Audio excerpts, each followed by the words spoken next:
I don't know what's for dinner yet, but I know I want it to have these delicious rolls. So come into my kitchen with me as I document another family favorite recipe. You're going to start with 1/2 cup of whole milk and 1/2 a stick of butter. You want to microwave that or warm it until it reaches about 115 degrees. This step is crucial to activating the yeast. To that, you're going to add 1 1/4 teaspoon of dry active yeast. Yeast is a living thing. It needs a warm environment and it needs something sweet. So we're also going to add 2 tablespoons of honey. We're only stirring it around so that it mixes, and we're going to let it sit for 5 minutes. You will know your yeast is activated when you see bubbles forming. Then we're going to add 2 cups of bread flour.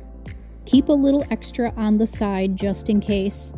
A sprinkle of salt, 1 egg, and go ahead and start mixing your dough.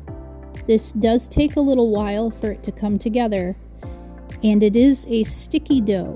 You want to keep your eye on the dough and see if you have to add a little bit more flour. I did for mine. You can see it's still stuck to the sides of the bowl, so I went ahead and sprinkled a little bit more flour in. And when the dough is forming and it's coming together well, you will see it's starting to clean the sides of the bowl on its own.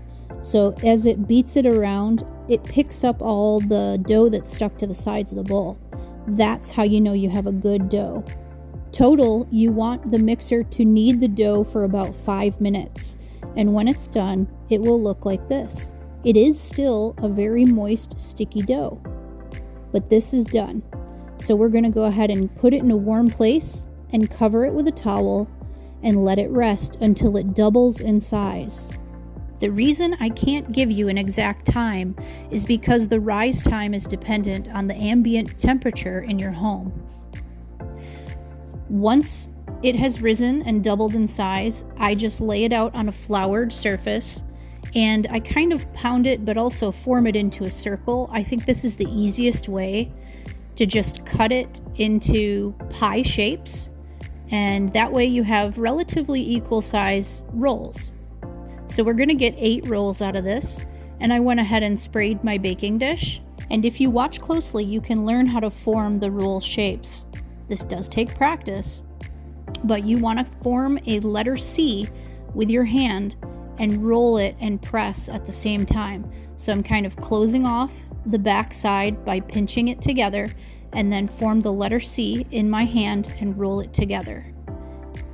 It reminds me of the days I used to work in the hotel industry. We would do thousands of these a day, and I got so fast at it I used both hands simultaneously.